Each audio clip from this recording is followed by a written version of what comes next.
Right. You know, like it's right now in this days in this century now, we are focusing on the video content movement, and I think this is something that a lot of people are talking about.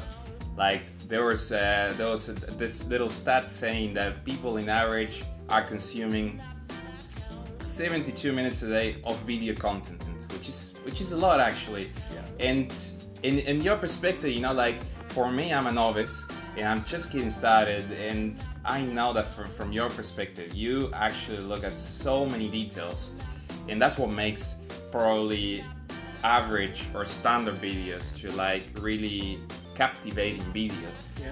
When you're creating your videos, what's the psychology behind the videos that you're creating basically?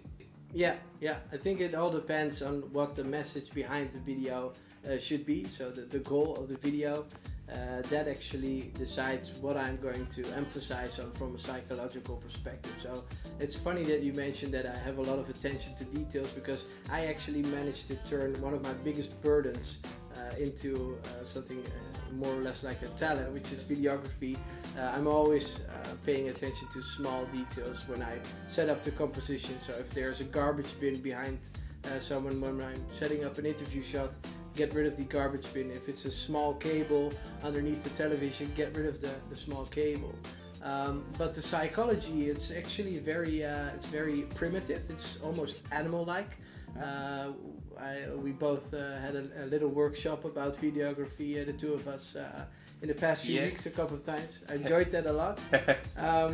Me too. One of the things we talked about was the rule of thirds, which is one of the very basic rules of filmmaking. So if you look at the composition of a typical shot where someone is talking, you can compare it to almost like ape-like behavior. If I'm sitting here having this conversation with you, but we're not shoulder to shoulder, a little bit off, so we're having a diagonal conversation, which is good. It makes us feel comfortable.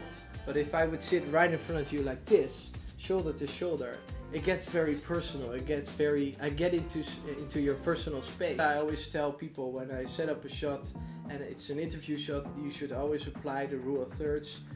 One, because it makes the viewer more comfortable, but also because you have some space to set up something else, like a nice out of focus plant in the background, or maybe someone, a different person reading a newspaper or having a coffee, to make the shot a bit more interesting.